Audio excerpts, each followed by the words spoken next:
Bismillahirrahmanirrahim. Assalamualaikum warahmatullahi wabarakatuh. Pada kali ini, saya ingin berkongsi bagaimana kegunaan Google Photos di dalam Google Classroom. Jom. Seperti yang cikgu-cikgu tahu, apabila kita memuat naik hasil kerja murid di bahagian material di dalam Google Classroom, kita hanya terhad memasukkan 20 gambar. Okey. Contohnya pada paparan minggu 14 1.6 hasil kerja murid 1 dan minggu 14 1.6 hasil kerja murid 2 di bahagian bawah sekali. Okey, jadi pada hasil kerja murid yang pertama hanya boleh memuatkan 20 gambar sahaja. Okey, dan saya kena tulis semula nama diorang sebelum masukkan ke dalam dalam Google Classroom lah. Daripada drive tu saya kena rename semula kan. Okey, bagi memudahkan murid ataupun ibu bapa mencari hasil kerja anak-anak. Begitu juga pada hasil kerja murid yang kedua. Okey, jadi kerjanya agak rumit jugalah memang kena makan masa yang lama jugalah Okey. Okey, itu untuk hasil kerja murid yang dimuat naik melalui Google Classroom. Okey. Jadi saya mencadangkan agar cikgu-cikgu selepas ni boleh menggunakan aplikasi Google Photos untuk memuat naik dengan lebih mudah dan menjimatkan masa.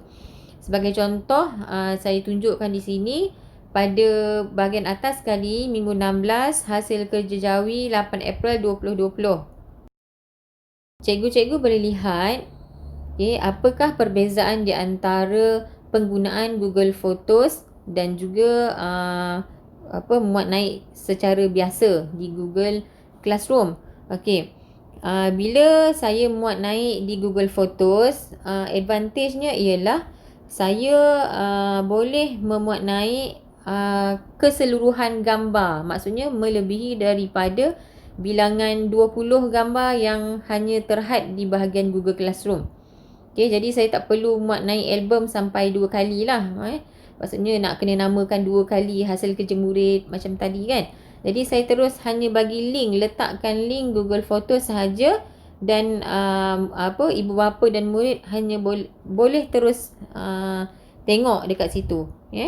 Contohnya macam ni yang saya buat pada 8 April.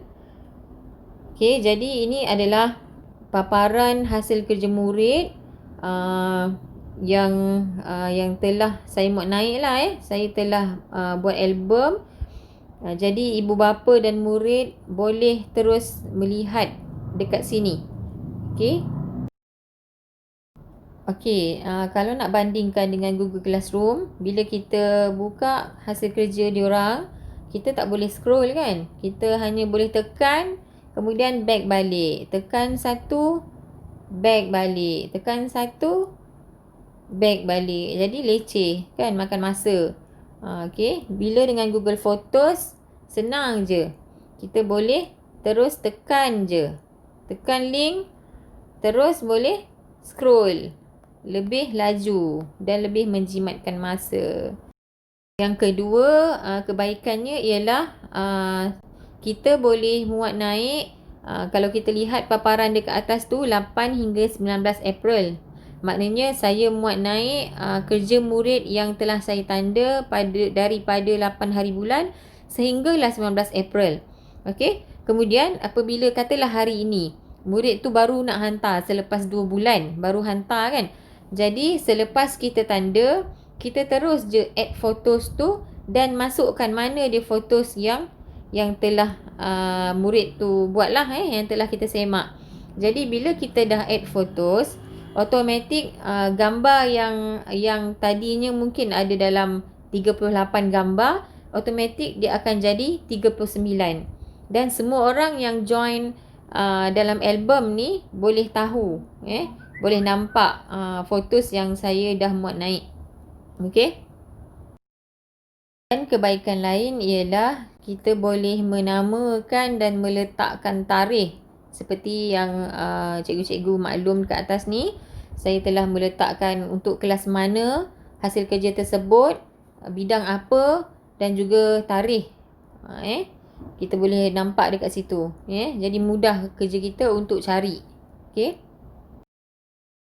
Okey, sebagai contoh, ini adalah album yang saya telah share kepada murid. Contohnya macam ni. Okey, apa dia nota-nota yang saya telah berikan. Saya cuma bagi link je.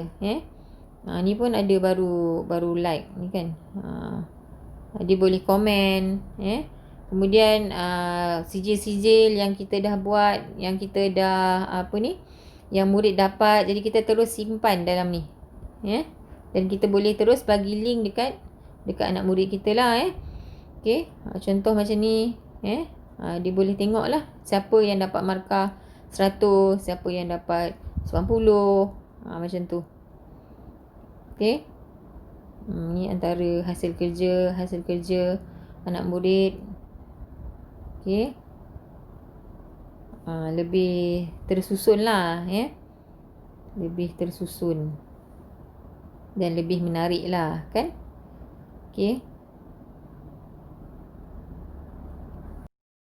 Lagi satu contoh macam saya ngajar murid pra kan. Jadi macam mana saya nak share hasil kerja diorang.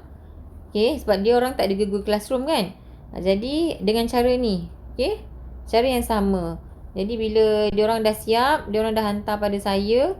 Jadi saya terus tanda dan terus masukkan dalam album, terus bagi link dekat diorang.